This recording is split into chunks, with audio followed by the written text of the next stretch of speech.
Bonjour Jérémy. Bonjour.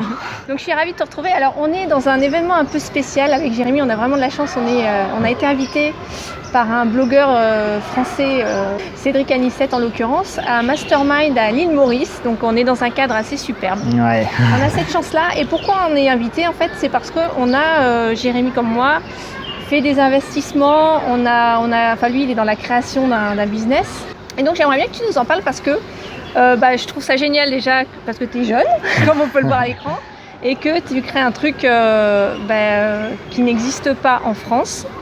Et voilà, tu es un peu comme Steve Jobs à ses débuts peut-être, on ne sait pas. Donc voilà, j'aimerais bien que tu nous partages en fait ce que tu as lancé et qui nous explique un peu les spécificités. Donc, comment j'en suis arrivé là ou... Voilà, comment tu en es arrivé là, etc. Donc déjà, tu as quel âge? J'ai 25 ans, donc ouais. J'ai 25 ans et ça fait à peu près 2 ans que j'ai vraiment découvert à la fois l'investissement et à la fois le côté business et entrepreneuriat qui maintenant me passionne vraiment. Et qu'est-ce qui t'a déjà amené à ça? Enfin, tu aurais pu à 25 ans, tu étais étudiant avant, etc. Non, en fait, j'étais salarié et j'étais salarié dans l'armée de l'air, donc c'était un boulot plutôt contraignant, même si c'était un job intéressant, parce que c'était, je suis passionné d'aéronautique, c'était dans l'aéronautique. Et sauf que j'ai quitté mon boulot, en fait, j'étais licencié et à ce moment-là, je savais pas du tout ce que j'allais faire de ma vie parce que je pouvais pas reprendre le même boulot dans le civil. Et du coup, j'ai une période de creux pendant laquelle je ne savais pas du tout ce que j'allais faire. Et je suis parti en voyage.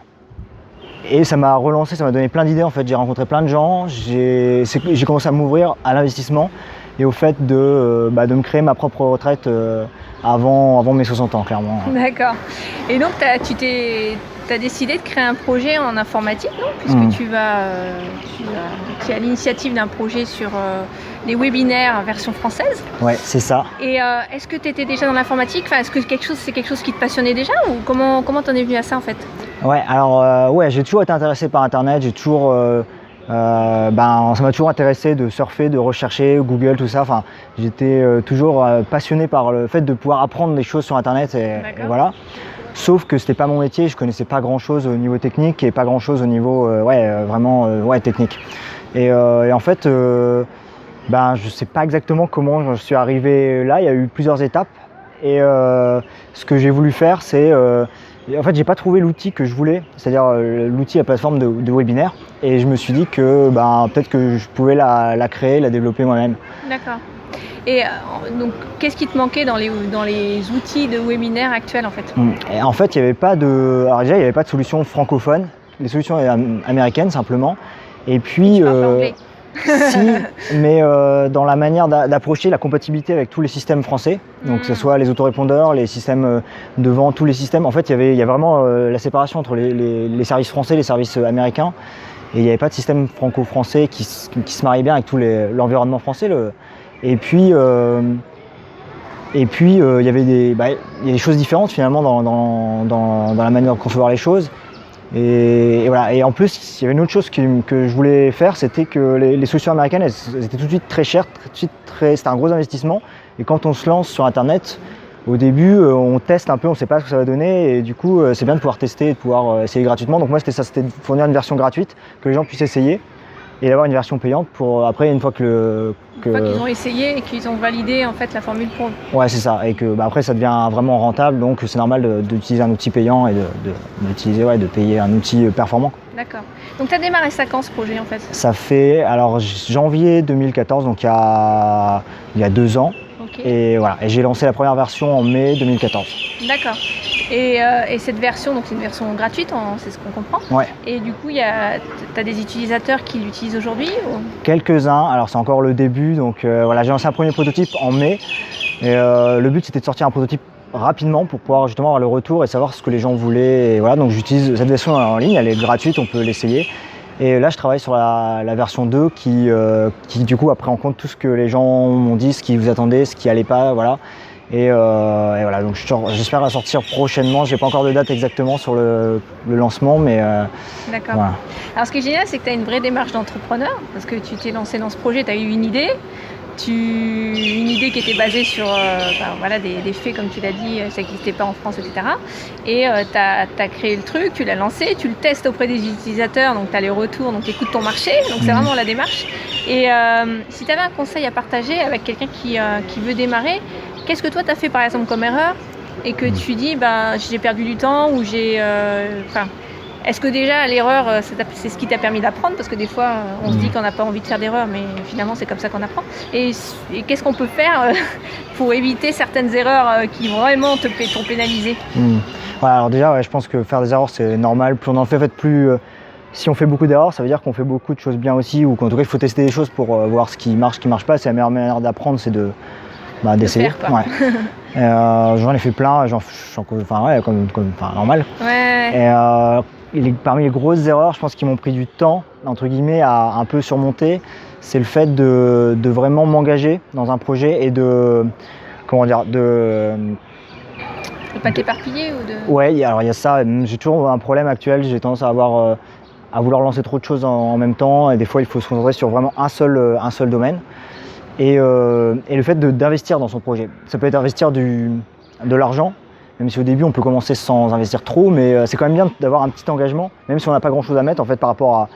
Parce que ça c'est psychologique. En fait, à partir du moment où on s'engage dans un projet et qu'on investit, on n'a pas la même chose que si ça reste superficiel et que ça reste un projet. Oui, parce qu'on sait qu'on peut perdre, alors que sinon, ouais. Voilà, on n'a rien à perdre si on ne met pas d'argent, on est moins impliqué, quoi. Ouais, ça, un problème que j'ai eu au début, c'était de ça, finalement de ne pas m'engager. C'est un truc à côté. Et avant que ça soit mon vrai projet, celui sur lequel, quand on me demandait ce que je faisais, c'était mon projet, le projet que je fais actuellement. Et du coup, même si j'avance progressivement, c'est le projet sur lequel je suis et c'est pas un projet à côté. Voilà, c'est celui sur lequel je m'investis. Et ton objectif en fait par rapport à ce projet, à ce site, alors qui s'appelle comment, on peut ça s'appelle NITS Webinar, donc N-I-2-T-S Webinar. Alors en fait c'est un acronyme en anglais, ce qui est peut-être pas le meilleur. Après coup, en fait, c'est difficile de trouver un nom, mais je suis pas du tout doué pour ça. Donc c'est Now It's Time to Share. C'était ce que j'avais envie de. C'est le moment de partager. Voilà, c'est ça. C'était par rapport à la manière dont je vois le webinaire sur l'activité en ligne, c'est vraiment le fait de communiquer le plus directement possible avec l'audience. Et voilà, pour travailler sur Internet, à mon avis, c'est vraiment ce qui est le plus important, c'est la communication avec l'audience, au plus proche. Et ton ambition, c'est quoi en fait par rapport à ça? Alors ça dépend à quel terme en fait. Ouais. À court terme ou à long terme, c'est pas du tout la même chose. On va dire sur une vision à 5 ans, ça serait d'avoir la solution webinaire francophone et même d'aller plus loin que juste le webinaire. Voilà, vraiment, c'est vraiment sur la communication temps réel. Et voilà, parce que il y a de plus en plus de vidéos sur Internet. Il y a toujours des articles écrits, mais il y aura toujours besoin, mais de plus en plus on va vers le temps réel, vers la communication en direct et où il y a une connexion vraiment question-réponse. De la personne qui a besoin d'infos. C'est ça, et du coup, au-delà du webinaire, je pense qu'il y a encore beaucoup d'autres choses à explorer sur la manière de connecter en temps réel. Et c'est ça. Des infos à partager. Ok, super, écoute, on te souhaite plein de réussite. Merci. Et bravo d'être là aussi au Mastermind, parce que j'imagine que tu as dû apprendre beaucoup de gens qui sont qui partagent. Ça c'est un conseil aussi peut-être qu'on peut donner aux gens, c'est de s'inspirer des gens qui réussissent dans le domaine qu'on veut explorer. Donc là pour le coup on est bien entouré. Et merci Jérémy, longue vie à NITS Webinaire. Et on te retrouve sur ton site, donc c'est .com ou .fr? .com. Donc on met le lien sur la vidéo, n'hésitez pas à aller voir et à tester, utiliser, peut-être faire des retours à Jérémy. Ouais, avec plaisir, dites-moi ce que vous attendez, si ça vous intéresse, essayez gratuitement et puis donnez-moi votre retour avec plaisir. Super, allez, merci Jérémy, à bientôt. Au revoir. Ciao.